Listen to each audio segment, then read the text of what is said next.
because we've rebranded.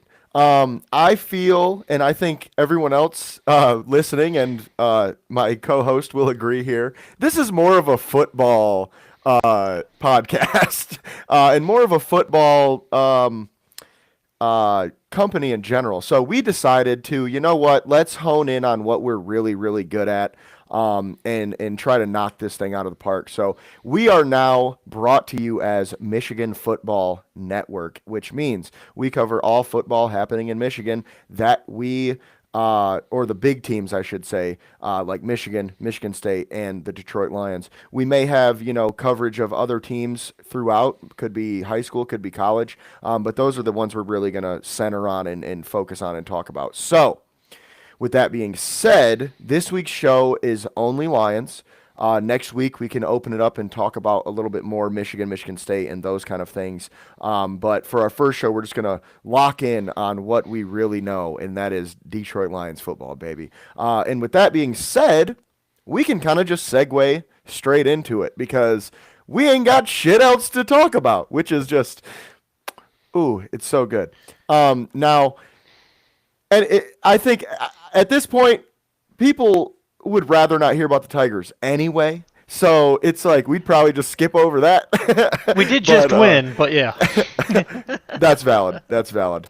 So I did not know they won today. So that's good news. I honestly, I didn't watch the game. 9-3, we crushed them. Oh, beautiful. I didn't watch the game the last game, but I watched highlights, you could say. And it wasn't great. So I was just really still reeling off of that loss. But with that being said, let's go right into our Detroit Lions talk for the show. So let's go over Cincinnati first because, as we know, it was an I don't even want to say easy win because that fourth quarter was kind of fucking weird. But it was an easy win. And we all kind of knew going into it. And I mean, my keys for the game, okay, were literally stop Jamar Chase and T. Higgins, and limit the turnovers. Like, it was just DBs versus those two guys and limit the turnovers, which obviously the Lions didn't necessarily stop those two guys because if I can remember correctly, I think Jamar scored both of their late game touchdowns, right? He had two, and Higgins had one. Oh, okay. So, yeah, I mean, they were kind of their whole. Well, Higgins did have a touchdown, but he only had 22 yards. Andre Yosivas. Yeah. That guy had his name called all night. 5 catches for 82 yards, 16 and a half yards per catch. And then Jamar had 6 for 110 and 2 touchdowns. Now, we all know we lost Terrion Arnold at some point in that game.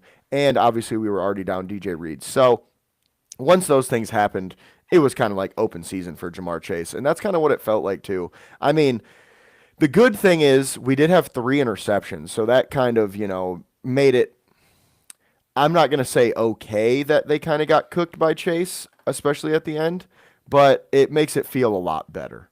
I know that for a fact. So I'm not too worried about, Jamar Chase doing what he did. We all kind of, it doesn't really matter who you are. He's a hard guy to stop. So the fact that, he had 110 yards on 6 catches isn't really the biggest deal.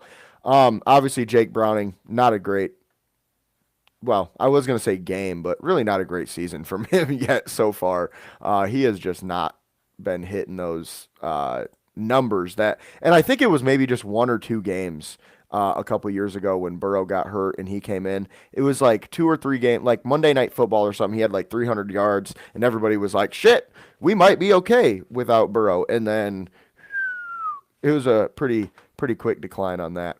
But with that being said, he was also their leading rusher on the game with 4 carries for 31 yards. Chase Brown, their starting running back, had 8 carries for 27 yards, and their backup running back had 4 carries for 27 yards. And now, a lot of that obviously is with us stopping the run in the first half specifically, but a lot of that too is they were down by 2 scores for the majority of the game. So they were just throwing it. And then, obviously, the Lions played really well. Jared Goff, 19 for 23, 258 yards and 3 touchdowns. That is over 80% completion percentage.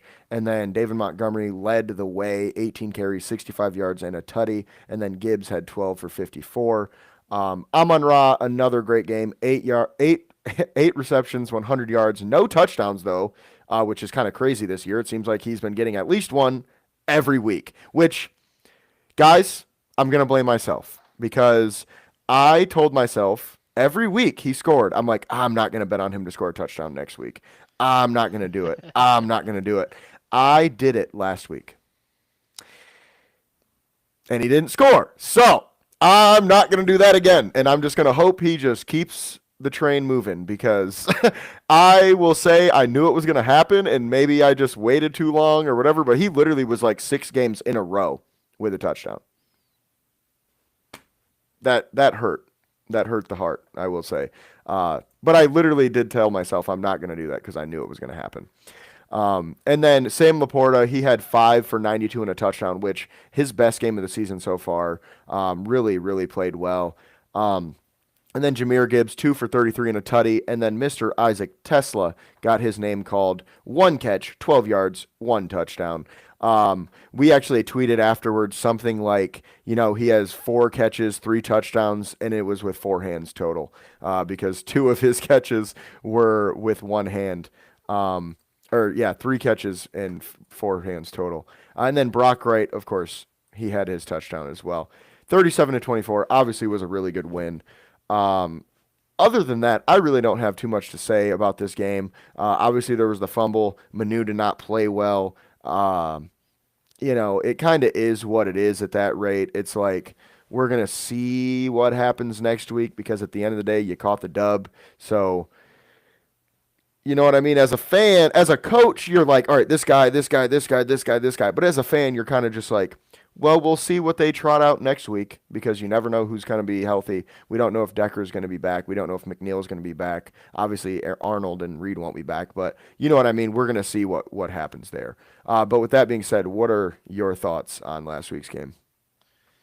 Yeah, I thought it was pretty much BTA for the Lions.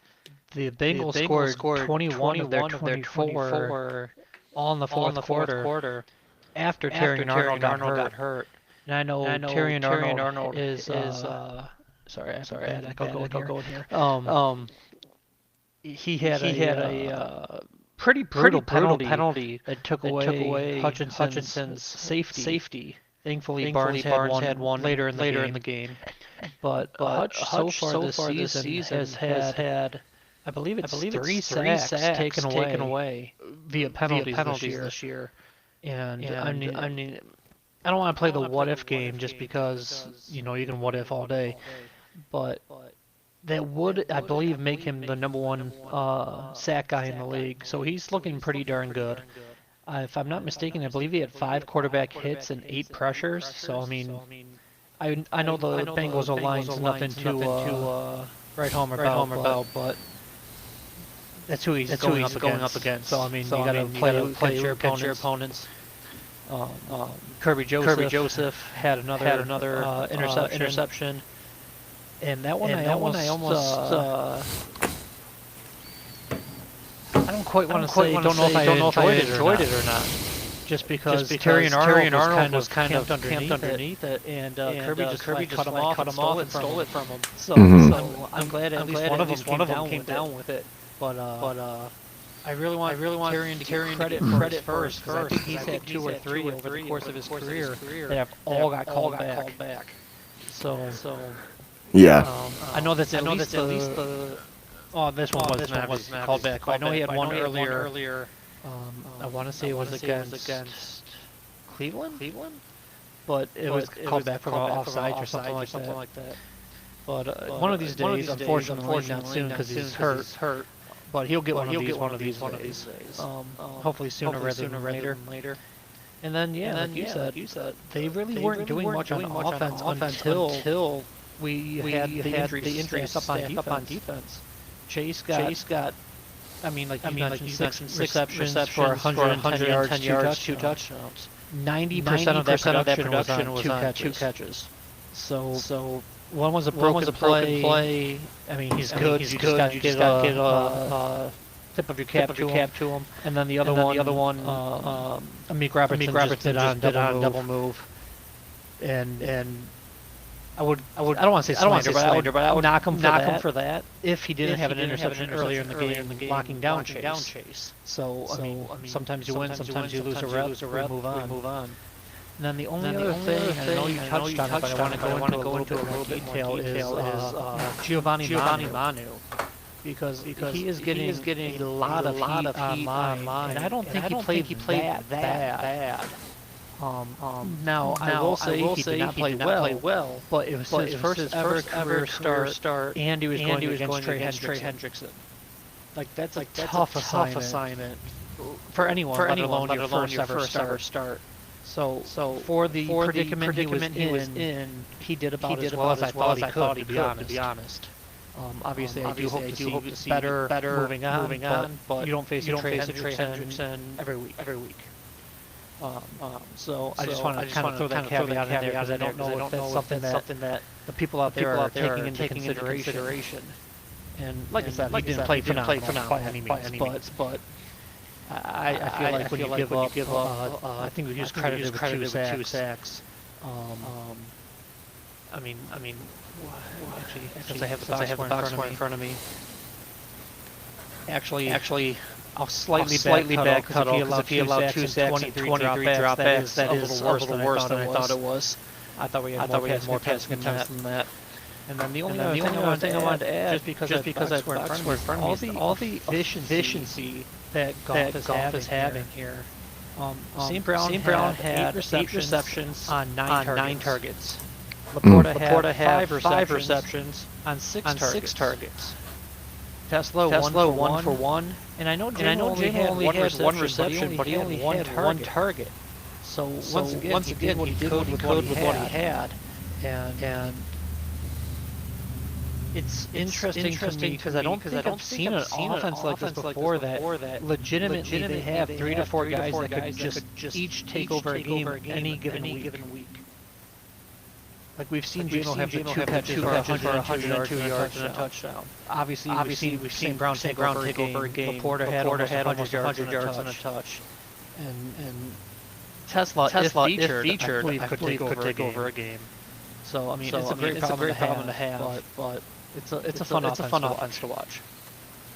Yeah, for sure. And kind of piggybacking off of your Manu thing, I totally agree. I feel like Manu did not play as bad as some people are making it sound. I mean, dude, for the first 10 plays, I literally only watched him, and it got to the point where I stopped watching him specifically because I was like, okay, he's holding down the fort. I mean, he was doing his job. Like specifically in the run game, he was doing pretty well. And we threw it, a couple times in that first 10, and he did pretty well there too. And I mean, he was going, like you said, one-on-one with Trey Hendrickson. I mean, some of the best tackles in the league are going to lose to that guy. You know what I mean? Like, and you mentioned he was, credited with 2 sacks. Well, we fucking let up 4. So what does that mean? Like, does that mean that, I just feel people lean too much into the PFF too because PFF gave him a really, really bad rating. And it is what it is on that. But to your point, we actually dropped back 20, let's see. 20, you said it was 23, right? He had 23 attempts. I don't know the exact number of dropbacks. Right. So if you add, because sacks count 4, so that's 27. Yeah. So 27 total dropbacks. I mean, obviously it's not great, but I do think I saw some things that I feel good building on. And obviously it's not like I'm looking at him and going, oh, he can definitely start at left tackle this week, and we're gonna have no problem, and that's just what's gonna be. No, honestly, I think Dan Skipper will probably start the game at left tackle this week if Decker can't go. And I would say honestly, I don't think Decker's gonna go because Dan Skipper was added to the active roster on a frickin' Wednesday. So I mean, I feel like it's one of those things that that is a telltale sign that Decker's probably not going to play. And it's also a telltale sign that they brought him up to the active roster, which means Manu probably isn't going to get the start. So that means the Lions do feel he played bad enough that they should sit him, which I do agree there, because as the game went on, he obviously played worse, which is a big problem in my opinion, because that kind of also means two things to me. It means, one, his conditioning might not be quite where you need it to be for him to actually play a full game, and two, it means his game is a little easy to figure out, because once we got a quarter or two in, he was starting to get cooked a little bit. So that to me says that he needs to work on like figuring out the pass rusher as the game goes on himself as well. So it is what it is, though. At the end of the day, he was a project. We all knew it. The fact that he even played pretty well in certain instances is a positive. And then to your other point, I will say Jameson Williams, I don't know, man. I'm kind of... I do wish we target him more. I do. Yeah. My thing is, I feel like all the hype coming in to this season did not help him at all. Because now you have a bunch of Lions fans thinking that he's about to overtake or usurp Amon-Ra St. Brown for, wide receiver 1. And it's like, throughout the season so far, it ain't fucking close, brother. That man is our wide receiver 2. And I would even go as far as to say Amon-Ra's 1 and 2, and then J-Mo's 3, because the way that they target him. I mean, they don't even really look J-Mo's way that often. And, it's one of those things. We got a lot of mouths. Not all of them can eat. You got Sam Laporta getting 92 yards. You got Amon-Ra getting 100. It's like, I mean, dude, we only had 238 passing yards. Realistically, we're not having 500 yards a game, essentially. So I think fans kind of set themselves up for that too, thinking, oh, we're going to have a 5,000-yard quarterback and 2,000-yard receivers and blah, blah, blah, blah. And it's like, look, man, I don't know if you guys have noticed or not, but ever since we got that extra game, passing yards ain't gone up, they gone down. And I find that very weird that you add a game and the passing yards for a season go down. But it's because teams are using different offenses now, and they're not passing the ball the same way. And I mean, even going into top 5 receivers right now in terms of yards, they're all similar style, other than Jefferson, I think, is the only one up there that's a true elite wide receiver 1. It's you're seeing a lot less deep balls and a lot less, we're just going to explode and we're going to freaking throw it over here, throw it over there, throw it all around. No, now offenses are smart. They're taking what they're given. They're going to take the hitch. They're going to take the slant. They're going to take the freaking running back, because they know I'm an offensive coordinator. I know I would rather have 3 to 5 yards every play than 10 yards and then -2. And then, you know what I'm saying? You never know what's happening. I would rather know for a fact I'm going to just move down this field and we're going to score, and we're just going to do that the whole game. Keep the ball out of their hand, and that's just what it is. So I think injuries, too, come into a part of that as well. They want to keep their guys healthy. So, yeah, Jeremy Reisman of Pride of Detroit had a very good clip that he had pulled from the game, and I can't exactly remember the exact scenario, but J-Mo and St. Brown were on the same side, and St. Brown caught a 5-yard slant. You can watch the corner and the safety double J-Mo deep, and literally zero people were on St. Brown. So not making an excuse, but I feel like some defenses are trying to, as you mentioned, prevent the big play, prevent that 50-yard, Hail Mary, and just let St. Brown get his 6-7 yards and move on. So I don't think, and I'm not saying you said, but I don't think J-Mo's playing bad or anything. Mhm. I just think people are trying to eliminate the the Ravens game when he had 2 catches for 100 yards. Mm-hmm. Because I know I was even on the podcast here with you saying I by no means do I think you'll have more receptions than St. Brown's, but I thought there was a chance he had more yards than St. Brown, just because I saw him having those big explosive plays. And besides that Ravens game, they haven't come too often this year. But like I said, I don't hockey him, and I don't watch just JMO. So if there's more cases of what Jeremy Reisman was showing going on, teams might be like obviously preventing the deep ball more so than the dink and dunk kind of style. Yeah, for sure. And kind of piggybacking off of that a little bit before we go to the Chiefs Lions game.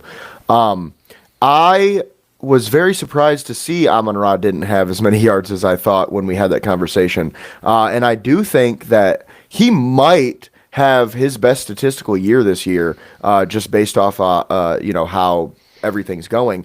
And I think that could really go into JMO, like you just said. He's getting doubled when he goes deep pretty much every time. And then if you think about it too, John Morton was talking about, I want more explosive downfield plays. And we've almost seen less, it seems like. So I think a lot of that goes into just how defenses are playing us right now, at the end of the day. So with that being said, we'll now move on to the Lions versus Kansas City on Sunday Night Football, baby. I am so excited for this game. Honestly, this is the biggest game of the year for us right now. Obviously, the Chiefs just lost in horrible fashion. They're 2-3, blah, blah, blah, blah, blah. I do not give a single fuck. They are the Kansas City Chiefs. They have been to X amount of Super Bowls in the last 5 years. They've won a decent amount of them as well. They have Patrick Mahomes in their backfield who can change a game by himself. So I'm not going to walk into this game and say, oh, they're 2-3. The Chiefs are cooked. It is what it is. No, because that's how you get schmacked on primetime. Because this Chiefs team is still very good. I said it last week, bro. That Jaguars game, the Jaguars Chiefs game was one of my games of the week, and that was why, because I knew the Jaguars had a real chance to beat the Chiefs, and the Chiefs jumped out to a 14-0 lead. You know what I mean? It's not like it was just Jaguars all the way. Like, they really had to scrape and claw to come back on that game.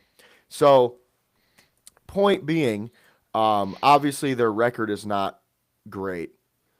I still think they're a very good football team, and I think that they're still mad about the last time we played them in their own stadium on primetime and how that ended. So how'd that end? I think Brian Branch might have been involved. From what I sounds can about remember. right. That rings a bell, yeah. Yeah, I can't remember what he did, but he did something that was good. Yeah. Which is weird because he doesn't do that often. So, not something we normally. That was his we don't first career normally see game him. that gave me unfair expectations. Yeah, and I mean, that's the thing. Anyway, he is such a beast. Honestly, Oh, yeah, call me absolutely. crazy. He's better than Kirby Joseph is. I think. I mean, he is just. Kirby Joseph is right place, right time, I believe. But if you watched his tape, I think you'd see a lot more like, ooh, that wasn't great. Versus, I think Branch is just like steady, just killer. Yeah, Like I'd it say don't matter. Kirby's probably a better ball hawk, but Right. Branch is a better football player. Exactly, 100%. Let's see here. So, point being, the Lions have to.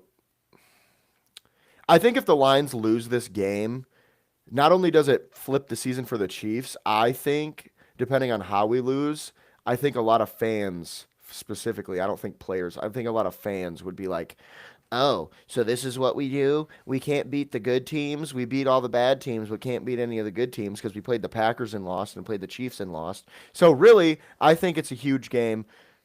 A lot of it being I just don't want to hear those motherfuckers talk, to be real with you. And then another part is because it's a rematch from 2 years ago. And let's be real, it's a possible Super Bowl matchup.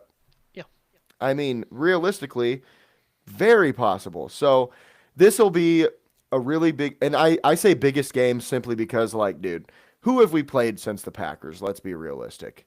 Like, the Ravens. I thought the Ravens, but that Right. ended up not being a thing, really. Yeah, it's like they're not good this year. They're pretty freaking bad, actually. Like they're not scary anymore, and that's the thing. Like the Chiefs still have shown that ability to just be the Chiefs, and obviously they lost to the Jaguars and they lost a few games throughout the season, but I just feel like I'm a little bit more, scared about them this week than I think I was going into the Ravens. Maybe not. I think that might be hindsight being 2020, because going into that game we were definitely worried, and it was one of those games I where picked the Ravens to win. Right. It's one of those games where you're just kind of like, shit, man, this could go either way, and it could be ugly either way too, which luckily it was pretty good for us. But point being, Kansas City is still the Chiefs, and they still have Mahomes, and they still have Reed, so I'm not taking them lightly. So my keys for the game are going to be pass rush, okay? Obviously, we've seen our pass rush stats look pretty good. I will say, too, as we said last week on the show, Kelvin Shepard has done a really good job at designing pass rush, like blitzes and stunts and different things like that, to make the pass rush work. I think, obviously, a guy like Patrick Mahomes, you have to hit him early and you have to hit him often. He's just one of those guys you cannot let him just sit in the pocket. You can't do it. You have to get someone back there. It's kind of the opposite of Lamar. Lamar, you want to keep him in the pocket. Even though he's a good pocket passer, he's so much deadlier with his feet. Whereas Mahomes, you want to get him out. You want to get him moving. Even though he's still pretty good, that gives you a better chance with him. Now, with that being said, I do expect our defensive line to play pretty well. No news if McNeil's going to play this week or not. I would not be that surprised, but I also wouldn't be surprised if they let him sit another week. And even if he does play, it's probably going to be in small sample size. So pass rush wise, hopefully Hutch can get home a few times. Obviously, Muhammad's been doing his thing as well, but I want to see more from our interior, and that's a big thing with McNeil being out right now. We know Reeder and Williams are not, plus pass rushers necessarily at this point in their careers.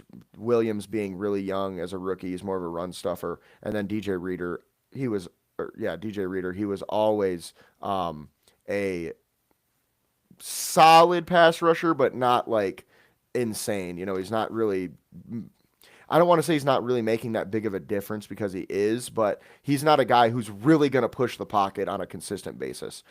So if we can get after Mahomes, hit him, get a few sacks, possibly force a turnover, maybe a turnover or two, I think we should win this game. From what I saw, though, we're not favored right now, which is kind of nuts. Minus 2.5 last I saw. We are? They are.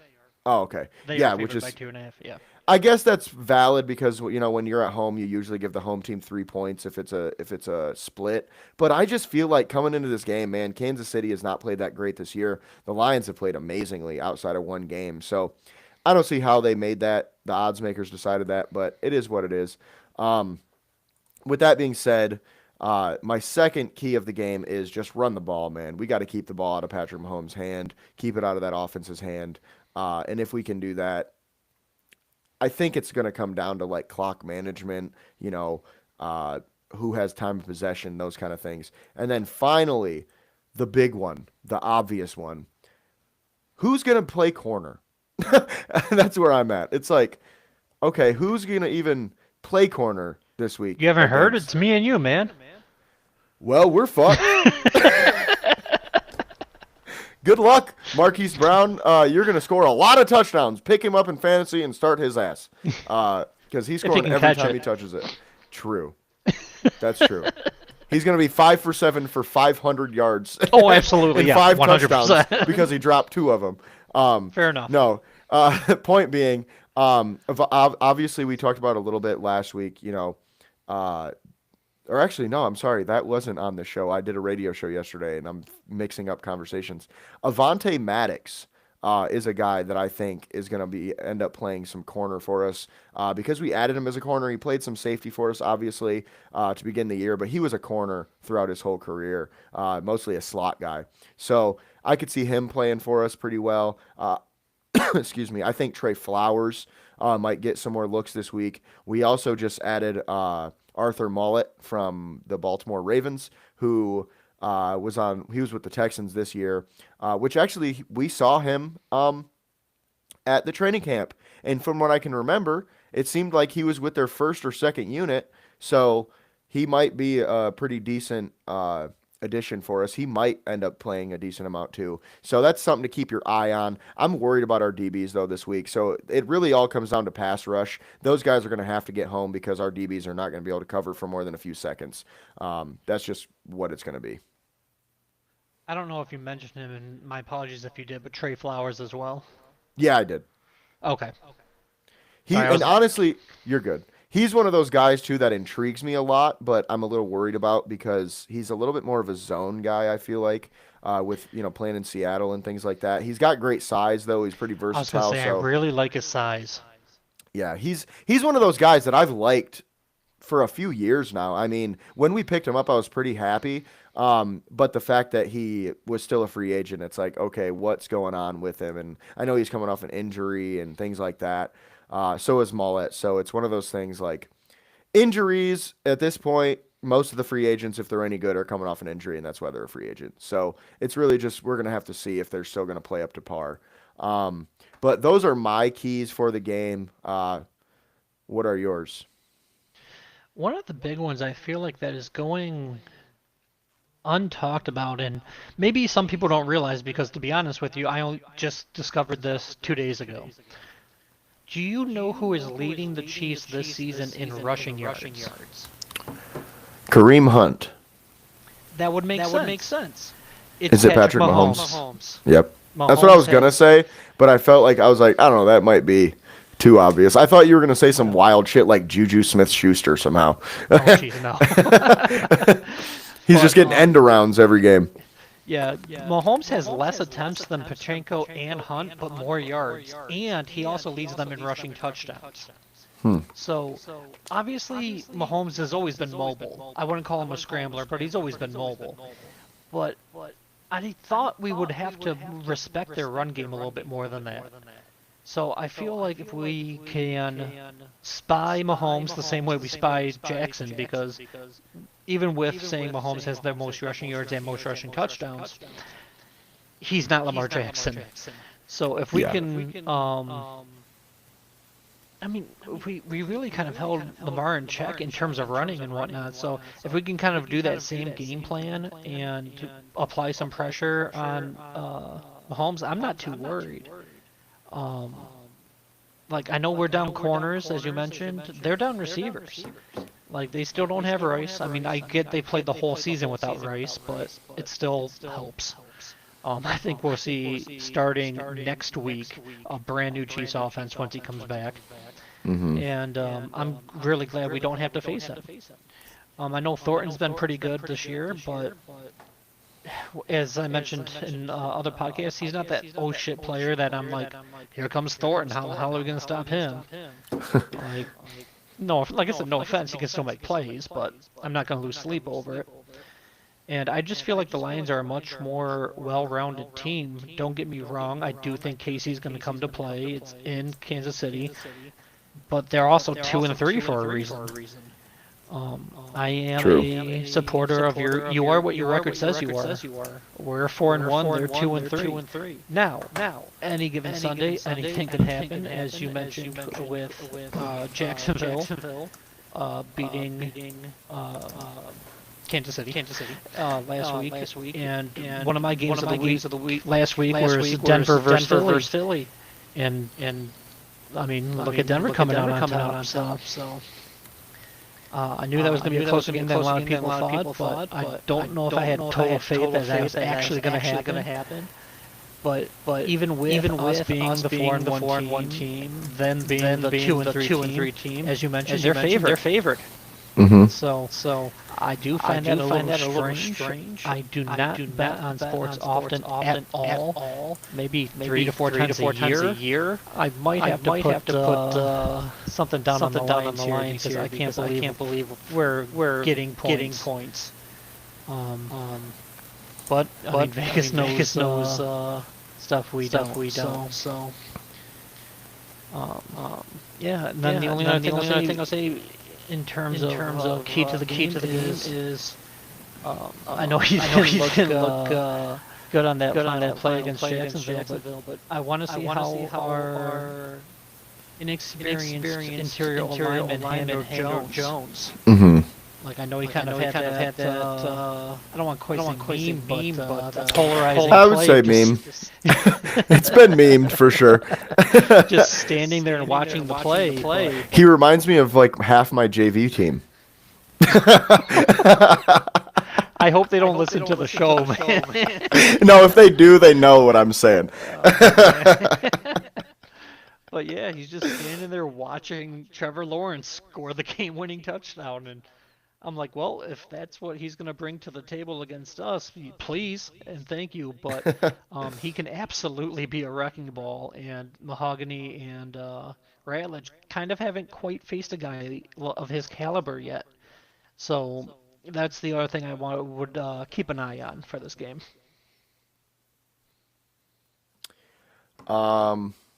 Yeah, and that's very valid. I think the Chris Jones thing, like you said, that last play is not who he is at all. I don't know what he was doing on that play, but I've never seen him do something like that. And he is a game wrecker. I mean, he's one of those guys that can make everything bad for you. So Glasgow, Ratledge, Mahogany, get ready. Pull yourself up by your bootstraps. Lace your cleats real tight this week, brother, because you're going to war. It's gonna be a tough time in the trenches. And don't get me wrong. I mean, the Chiefs' defense is pretty good all around. I mean, they have a true lockdown corner. You know, Nick Bolton is a really good inside linebacker. Yeah. They've got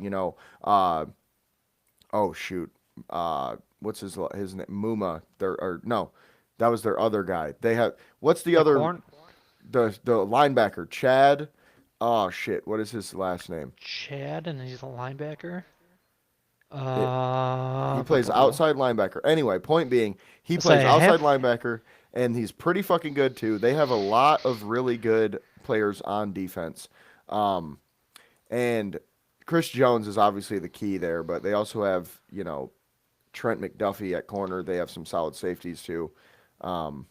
George Karlaftis at... No, I have their whole defense pulled up, and I'm sorting by tackles, which, I mean, I'm assuming the linebacker would be on top. I don't see anyone named Chad. So, do you know an idea of what his last name starts with? I'm just going to look it up. So, because I can't remember if his name is Chad. I always used to get him mixed up with their other linebacker last year, Chad Muma, and they're not the same guy. You mean Tranquil? No, Leo Chenal. That's what it was. It was because the CH.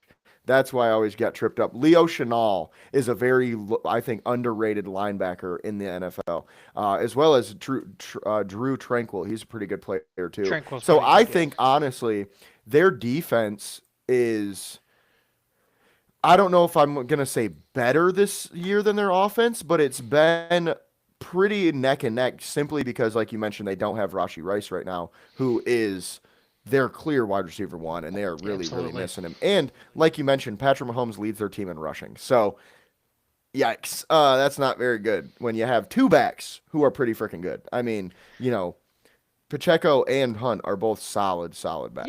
Yeah, that's what thing that baffled me, because I wanted to look up to see which one of those two have more yards, and then it's just like, oh, it doesn't matter, Mahomes has more. I'm like, okay then. And then McDuffie is a lockdown corner, so he's a real nice piece that I'd be curious to see how they use him. I don't know if they're going to make him follow St. Brown, or are they going to put him on J-Mo and try to prevent that deep ball. Yeah, honestly, if I were their defensive coordinator, and I'm not, so take this with a grain of salt, I would probably do McDuffie one-on-one with Amon-Ra and then bracket J-Mo with the two other guys, simply because I don't think McDuffie is going to lock J-Mo one-on-one because he's just so fast that you kind of have to have safety help anyway. And there's no fucking way Jalen Watson is locking up Amon-Ra. So I think you're way better off saying, let's put our number one corner on their number one receiver and then bracket to the other side of the field. But at that point, you're kind of saying, well, Laporte is probably going to get some. But, it is what it is. When that's the beauty of the Lions, having the offensive weapons that they have.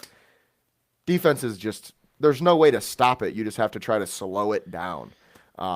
So with that being said, though, my point is that I think their defense is a little bit scarier right now than their offense is because, the things that you mentioned. And I feel if Decker doesn't play, that I am a little worried about our O-line because, like you mentioned, Chris Jones is a beast. They have Karlaftis, who's very good as well.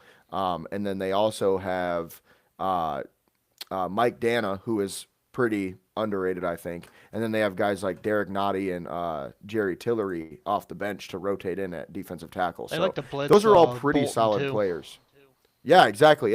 And he's a pretty damn good player all around. He can stop the run. He's a good blitzer. He can cover. So he's one of those guys that could be a problem for us. So I think, like I said, it comes down to our pass rush. Kind of can we slow down their offense, bend but don't break kind of situation. And really, we need, in my opinion, we need a bigger player or two from JMO this week, or Jameer, one of the two, or Monty because he's been apt to do it as well. We need a couple big plays from a couple of our big players. Because I don't necessarily think this is going to be one of those games where we can just sit there and churn it out and not worry about it. Like, we really have to put pedal to the gas because we need to score points. You know what I mean? This week, like with our DBs being out. So that's my 2 cents on how we win this game, essentially. And then my prediction, I would say, is I do think this is going to be a decently high-scoring game simply because, like I just said, the Lions' DBs are not that great right now. I'm going to say 34-31 Lions win on a walk-off Jake Bates field goal. I mean, I can definitely see that happening. I think this is going to be, as you mentioned, a very high-scoring game. They're two, I want to say high-powered offenses, but they're fueled very different ways. Obviously, we've mentioned time after time the Lions have so many weapons, so many mouths to feed, and Goff is having a borderline MVP season so far. And the Chiefs, I know Kelsey isn't the same guy he used to be, but at the same time, Mahomes is Mahomes. He can go off in Arrowhead at any time. And as we mentioned, he's the leading rusher. He's obviously the leading passer. He is the offense. So he can flick that switch, turn it on, especially prime time Sunday night at home. I can see this being another Goff versus Mahomes, like when he was with the Rams, 45, 42. Mm-hmm. Like I think this is going to be an absolute shootout.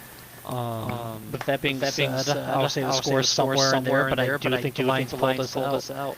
I think between our passing game and rushing game, a much more balanced offense. I think if we get that lead, we can maintain it and just ground and pound and run out the clock. We both have good defenses. I know we're hurting on corner, but I feel like the Chiefs hurting on receivers kind of. I don't want to exactly say nullify it, but help mitigate it. See, and just to interject on that point a little bit, I do think the Chiefs receivers are a little underrated, to be real with you. Like, they have guys like Marquise Brown, former first-round pick, Juju Smith-Schuster, former elite wide receiver, we all thought. And then they have, guys like Tyquan Thornton, who I know you mentioned as not someone you're scared of, which you don't need to be scared of him, but dude is fast as fuck. And when you're playing against a team like that, and then of course, they also have the fastest wide receiver in the NFL, which is Mr. Xavier Worthy. And I know everybody's going to say J-Mo's faster. He didn't run a 40, bro, so we don't know that. All right, that's all I know is he has the fastest 40 of all time. So technically, by metrics and statistics, he is the fastest player to ever play in the NFL. Period. I'm just saying, that's still kind of all right, man, we're going to have to figure something out here. Because I think the problem is in what they're missing with Rice is that intermediate game. And they're hoping to get that from Kelsey, but he's been down this year. Yeah, very. I have him in fantasy. Whoops. Oh, my God, man. I knew I was in trouble when Yahoo gave my team an A+ grade. True. I'm very, like 1 very in 4 true. or some shit this year, and after winning my championship and close to $1,000, so They better wake up. Although I hope reprieve comes because I do have Rice on my bench. So once this week's over, I at least get a decent receiver back. So he better go off after this. But for now, no. And the only other thing I wanted to say in terms of this game is, or in terms of the matchup, what can push one over the other, is the more balanced offense. I know I touched on it, but with the Chiefs not having much of a run game, and that is one area. I know you mentioned that DJ Reader and Tyleik Williams have not done too much in terms of pass rush. They've been a pretty good run-stopping duo this year so far. Right. So if we can shut down their, I'm going to jinx it probably, but their weak running game with our pretty good run defense and kind of force them to be one-dimensional, it just favors us. Like I said before, anything can happen, but I do like our odds this week. I feel better about the Lions' odds this week than going into the Ravens game. So, I mean, we'll see what happens. Yeah, and I would definitely agree there. Now, moving on to our final segment of the day, which is always our games of the week. This week, I'm going to be real. It's kind of a weak week, which is kind of funny to say, but it's a week because because it's just the schedule isn't really. There's nothing really. The Lions Chiefs is easily the best game of the week by far. Like, I didn't really see anything else that was even close. So with that being said, the two games that I picked are San Francisco at Tampa Bay. Okay. One of my games I was looking at. I mean, that's fine. We can have the same ones. That's totally fine. But San Francisco, Tampa Bay, simply because San Francisco is kind of down right now. Tampa Bay's pretty up. But we've also seen this year that Tampa Bay's defense is not quite as good as it should be with the talent they have. But we've also seen that San Francisco's offense has been shaky. Brock Purdy has not played great this year. You know, the Christian McCaffrey's had a pretty decent season, but nothing insane. So I feel like this could be the chance for San Francisco to kind of get back on. You know, if they win this game, you can kind of churn out a few more and get right back into the season. So Tampa Bay also, though, has a chance to go in there and just stomp the 49ers this week. Like, Tampa Bay, I think, is one of the most underrated offenses in the NFL, period. Like, their O-line is really good. They probably have the best, call me crazy, they probably have the best top 3 wide receivers in the NFL. I would agree with that. I mean, Mike Evans, Godwin, and I, for some reason, spaced on his name for a second. Ibuka. Mike Evans, Godwin's, and Ibuka. Dogs. They're all dogs. Yeah. They're all wide receiver ones, if we're being real. Like, I don't know. They have a lot of firepower there. So point being, they could blow them out, or it could be a close game. I could see it going either way for all the things that I mentioned. And then moving on, my second game is Chicago at Washington, and here's why. Chicago has had a down season too, similar to the 49ers.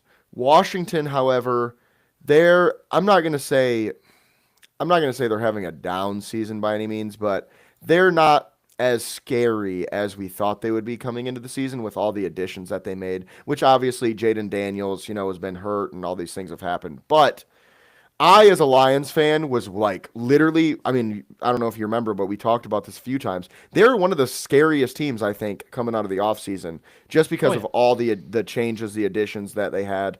And it seems there's going to be a working out process. So I do think Chicago honestly has a chance to go into Washington and steal one, because if they can get their shit together, I think Chicago's a very talented team. And I think they could definitely win that game. So we could see in these two games of the week, two teams' season completely flip if the underdogs can get the win.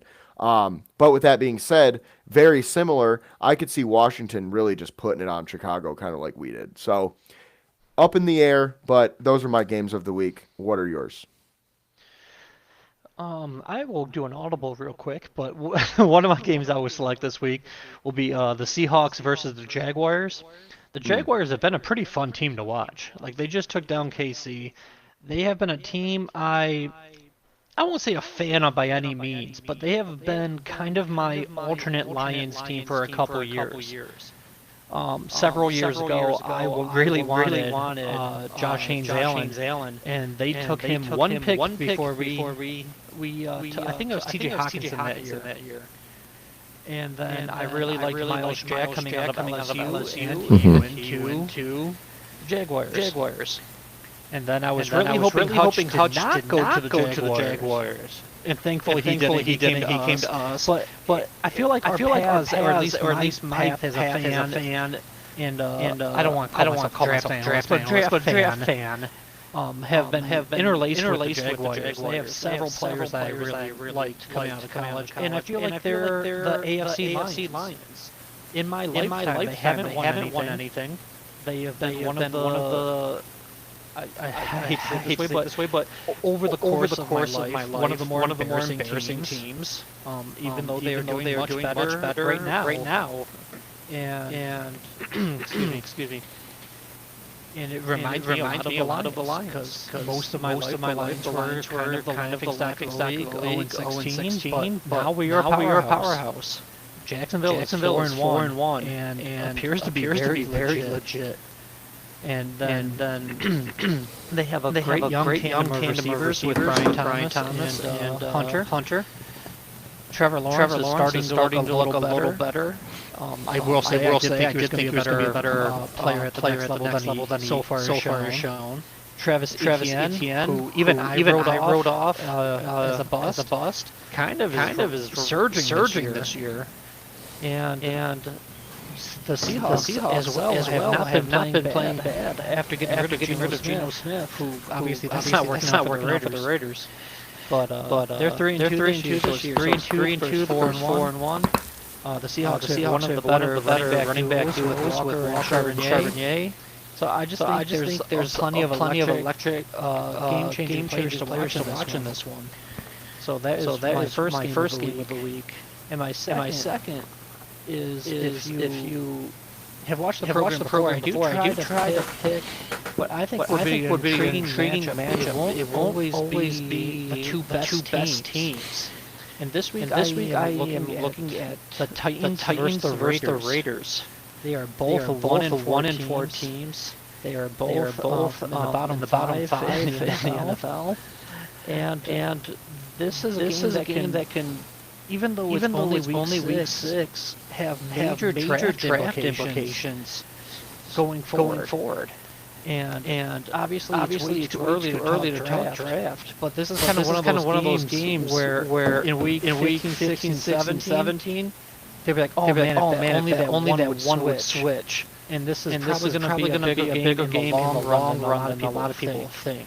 Because I don't think this is obviously either of these teams' years.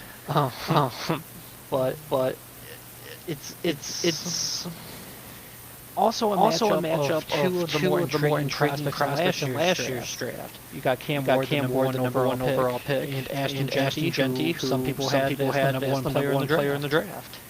So you get to see the young talent as well as what I hope is going to be a better game, or at least a more competitive game. Because obviously, if you lose to one of these other 1-4 teams, it won't be looked upon very well. So someone's to put it bluntly looking to not be embarrassed. So I do try to find one of those matchups that are like KC Detroit and then one of I don't quite want. Oh, I think we lost you.